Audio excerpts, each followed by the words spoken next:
So in this problem, we are going to look at a thin uniform rod. We're given its dimensions, its mass, and it's rotating freely about a horizontal axis A. And you can see that I've marked that horizontal axis A right here. A is located 1 meter from the end of the rod, and the whole rod is 4 meters long. And we're looking for 3 different things. Part A and Part B are kind of review for this problem, things that we've talked about in the past.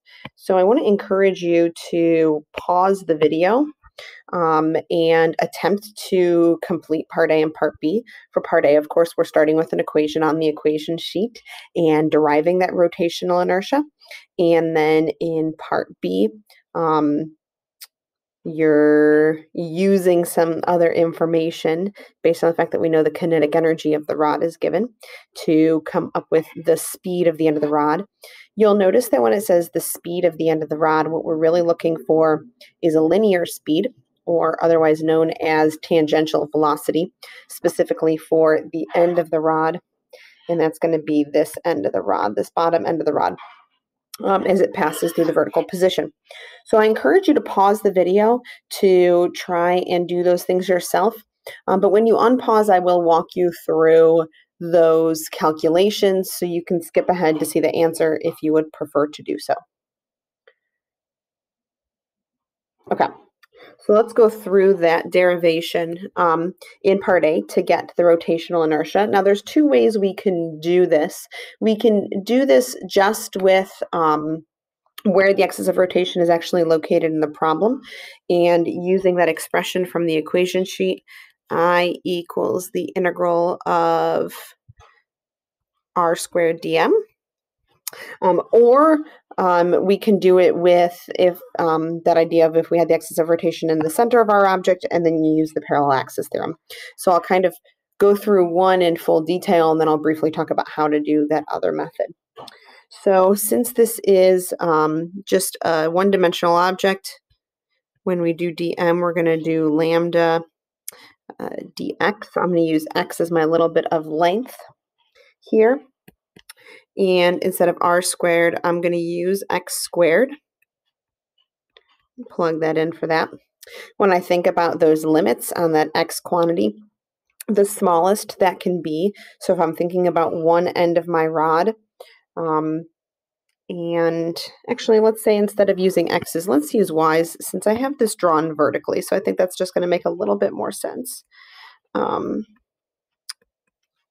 So one end is all the way at the very bottom here. Since it's below my axis of rotation, I'm going to call that a negative 3.0 meters. And this spot at the top here, since it's above, I'm going to call that positive 1.0 meters. Lambda, we know, is a constant, so I can pull that out of my equation. And then I'm left with the integral of y squared dy, which is a relatively simple integral to take. It's y cubed over 3. And we evaluate that between negative 3 meters and a positive 1 meter. The other thing that I'll do is I'll plug in for lambda itself. So we know that since it's a uniform rod, that lambda is equal to the total mass divided by the total length as well. And we can plug numbers in here, or we can wait till the very end. I'm going to go ahead and actually wait till the very end to plug those numbers in. So I currently have 1/3 m over L, and we'll have quantities for both m and L. And then y cubed, we evaluate that from 1 meter to negative 3 meters.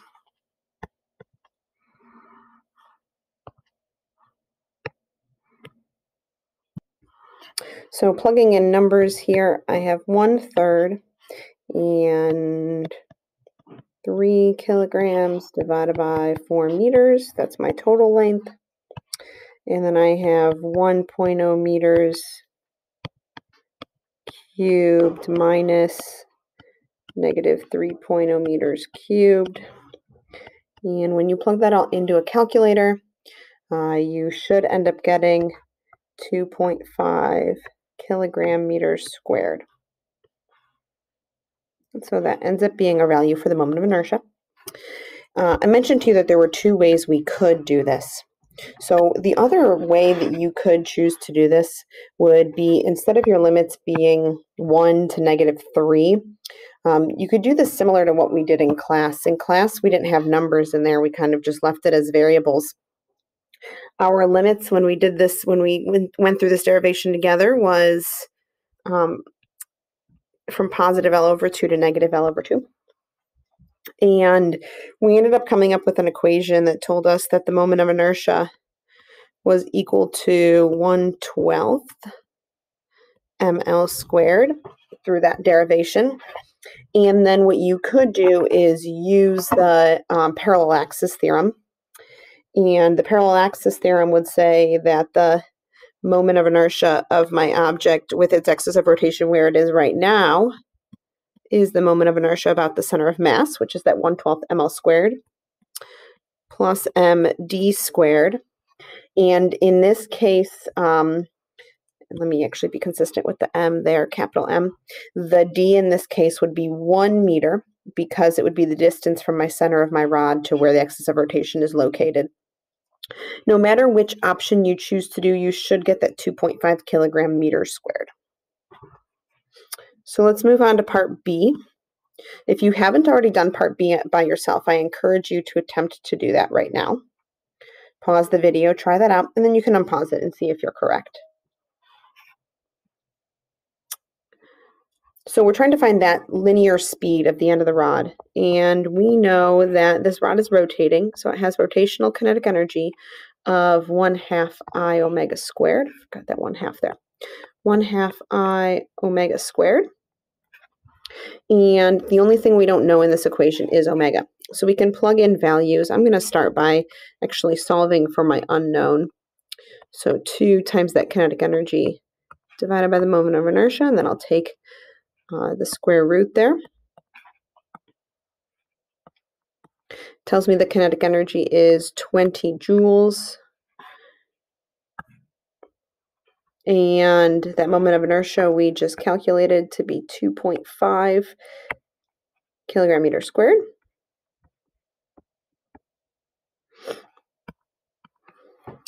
And so, of course, we'll need to plug that into a calculator.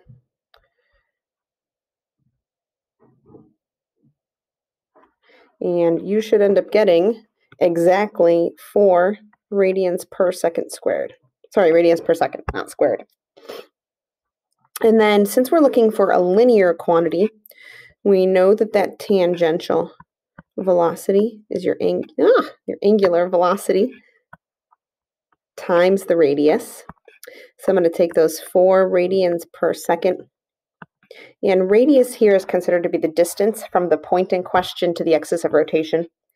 And so that would be 3 meters, because I'm looking for the very end of the rod here. And it's 3 meters away from the axis of rotation.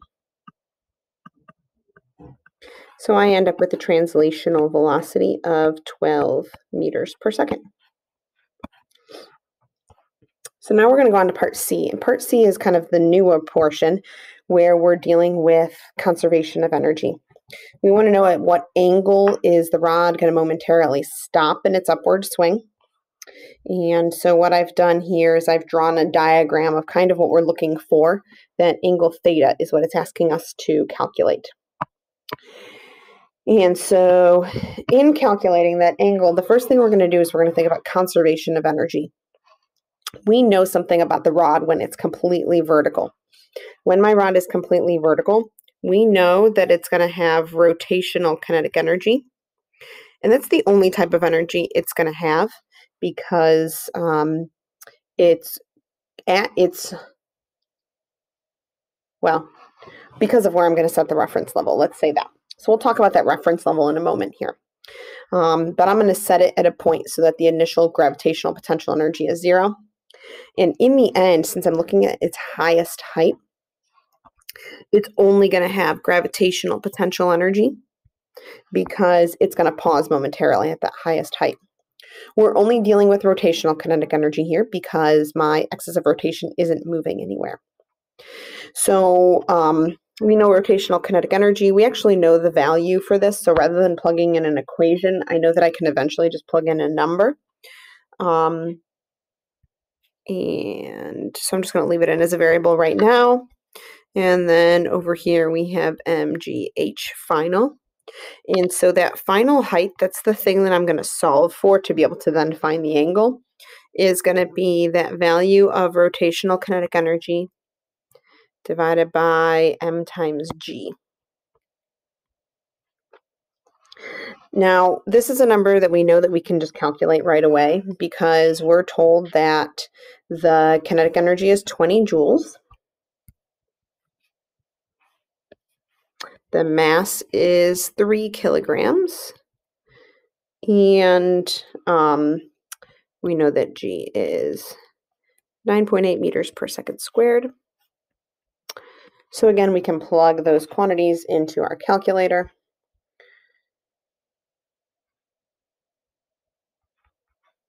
And we get 0.68 meters. But the thing that we haven't talked about is where our reference level is. So we don't know where 0.68 meters is being measured from. So to understand that idea, where the reference level is, we have to think about where the gravitational force is being applied. We know that when we talked about the torque of the gravitational force, that gravitational force is always at the center of mass of our object, which is going to be in the center of our object here. So I'm putting it on that spot where it's vertical. That's approximately going to be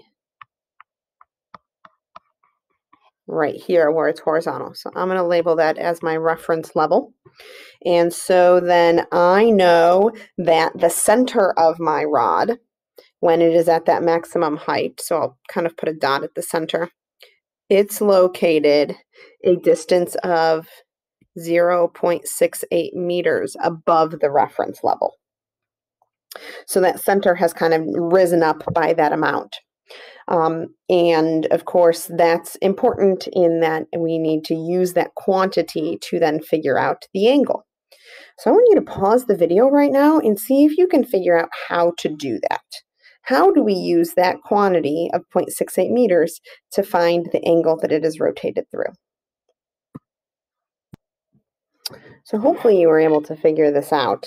We know that this distance here is still 1 meters because that's the distance from the axis of rotation to the center of our object, and that hasn't changed. And then we know that the distance from the axis of rotation down to the reference level is also a full 1 meter.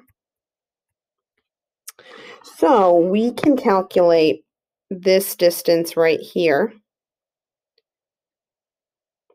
because that's going to be 1 minus 0.68, which is going to give us a distance of approximately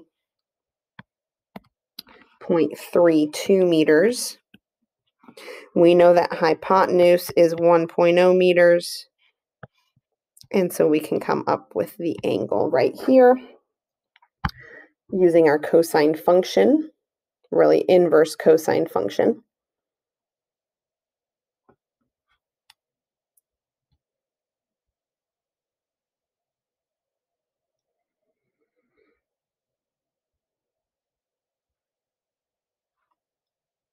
And you should end up getting theta to be about 71 degrees,